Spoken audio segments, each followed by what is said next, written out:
So lying on the floor, walk the legs back.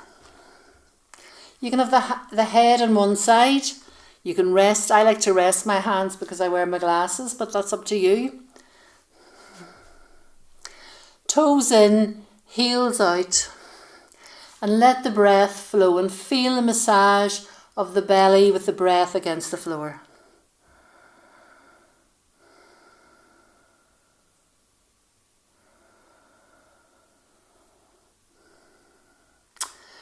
So we're going to move into a Sphinx pose. So you have the shoulders, elbows, hands here. You're pushing into the hands, the legs are walked back, and the breastbone is coming up as much as possible. So we're here. Now this pose is deceptively easy. You're relaxing the pubic area into the floor and you're pushing into the arms to lift the breastbone up, and you keep the shoulders relaxed. So you're working this pose all the time. You're really softening and relaxing the groin, the buttocks, and yet you're lifting up through the chest. You don't put the head up, you keep the neck in line with the rest of the body. And we can turn the head to the right, see if we can look over the right shoulder. And then over to the left.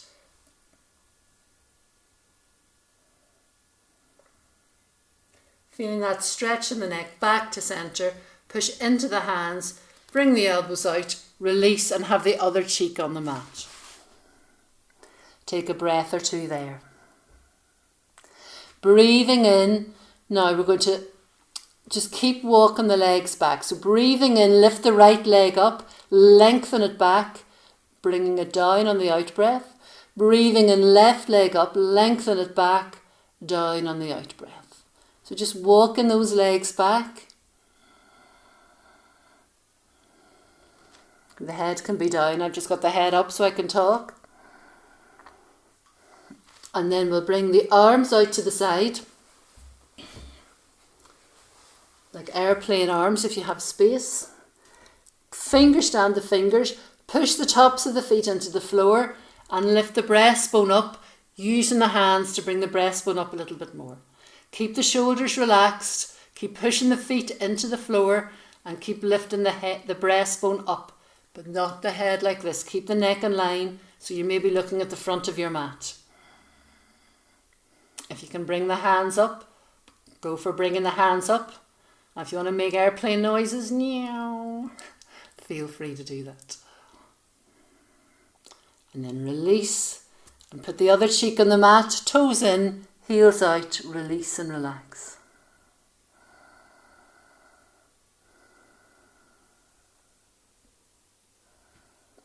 And then we're going to bring the hands to the side, behind us. If you can clasp your fingers, your head is down, your chin is on the floor. And then you stretch the arms back and lift the head, neck and chest up. So the work here is your palms, your hands are going away from the head and then away from the body.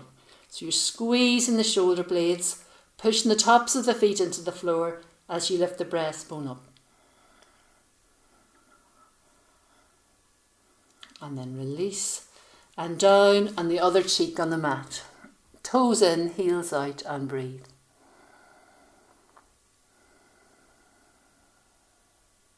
Just feeling the body connected to the floor and feeling the breath flowing effortlessly and easily. And then we'll move into our cobra. So the hands are underneath the shoulders, the thumb is by the breast, shoulder blades are really rolled back, the same kind of movement as in that last pose. Feet are walked back, tops of the feet pushing into the floor, knees can be off, forehead on the ground, and then nose, chin and chest. Lifting the head up, pushing into the feet. See if you can lift the hands up off the floor and then lifting the breastbone up slightly. Keeping the shoulders away from the ears, tucking those elbows right in, and we're going to move into flow here. So and a useful little tip here before we move into the flow is you're pulling the hands down towards, the hands are sort of sliding down towards the feet. Elbows keep in, chest lifting, and then release. And let's do it in our flow. Breathing in, breathing out.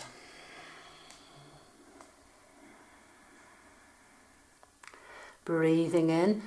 Now, whoever comes to my classes will know that this is one of my kind of favourite little sequences, and I think it's because the idea is as you breathe in, it's like something's being born and you're emerging from the ground. You move, move, move, and you reach your peak, you reach your zenith. You stay there enjoying that, and then you release and dissolve and return to the earth. It's a bit like life. You're born, you move through your childhood, you reach your maturity, and then you release back, and each part of the process is as important as each other part of the process. One more.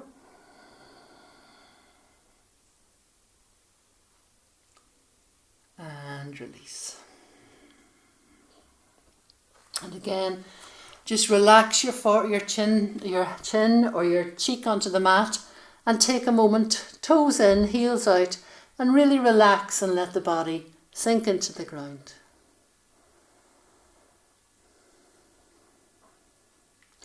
It's always good, by this time in the yoga class, your body might be tired, and it's nice. These are hard work poses. They're great poses for your back, or they're great poses to warm your body, to strengthen your body. But your body might be tired at the end of the class. So it's nice to relax in between. Now we're going to try and do a wheel. No, not a wheel. Sorry. We're going to do a bow. So just see how you get on with this. You're going to walk the legs back. You're going to bend the knees. Now, if you can reach your ankles, you reach your ankles. If you can't reach your ankles, put your heels together. So your heels are just touching and your arms are going back. So we'll do it with the heels touching and the arms going back first, and then we'll do it with holding the hands. And you decide where you're at with it. So the heels are here, hands are stretching back, and you're trying to lift the knees off the floor and bring the hands towards the heels.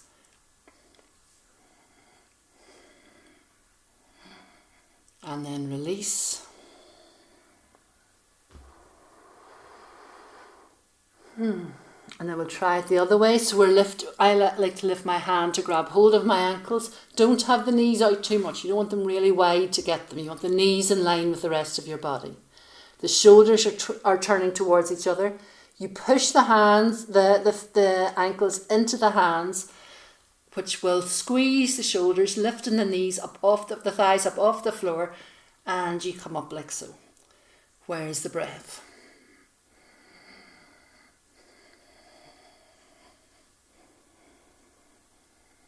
And whenever you're ready, you can just drop and release and relax and breathe. So we're just going to roll over onto our backs. Have the knees bent, chin nice and long. And let's just bring the knees in over the chest and just gently rock from side to side.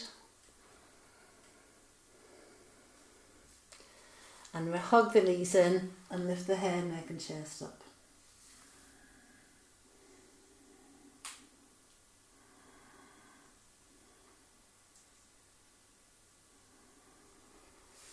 And release. So again, another few little circles around here. This is just to counter pose counter effect the back bends by bringing the spine forward. And lift. Release. So I'm going to just put my hands on the floor, palms down, one on top of the other, at the small of my back. Stretch the legs out, push into my elbows and come up to sitting.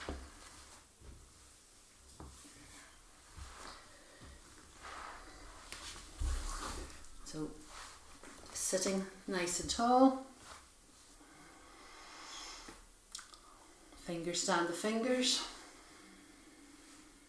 You can bend the knees if you need to. You can have it, you can be sitting on your seats, on your cushions. And then we're just going to slowly bring the hands up as if you have a ball in your hands. Feel the spine really tall, and then you're just inviting as if you're bringing the ball beyond the knee, beyond the feet. Keep breathing in, lengthening, breathing out, coming forward. Legs are strong, shoulders are relaxed. And if you like, you can put your hand on the legs wherever they go, and then release the nose towards the knees. Legs working strong and active, shoulders relaxed. Lift the head and come back. Bending up the right knee, bringing the right over. Your hand can be here or wrap it around.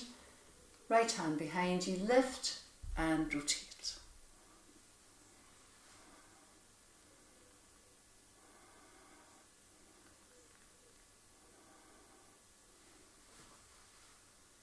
And back. Do the other side. Lift up that left, lift it over, wrap it round, bringing that left hand behind you, really lengthening through the spine and rotate.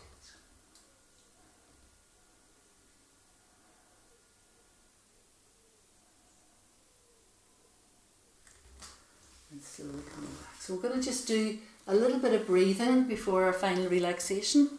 So move into, get as comfortable as possible. And we're doing the bumblebee breath. So this is really good for calming the mind, stilling the body. A lovely one to do just before we do the final relaxation. So we just watch the breath. And as you breathe in, as you breathe out, really emptying the lungs and filling the lungs, using your full yogic breath. And the next time we breathe in, we take a lovely long in breath and then we hum out, so it sounds like this.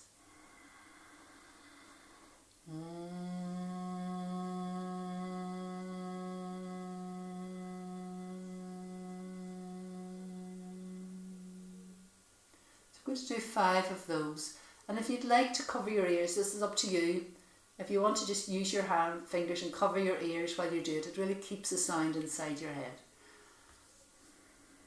Breathing in.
Taking a moment to enjoy that quietness you've created, and then in your own time just moving into Shavasana.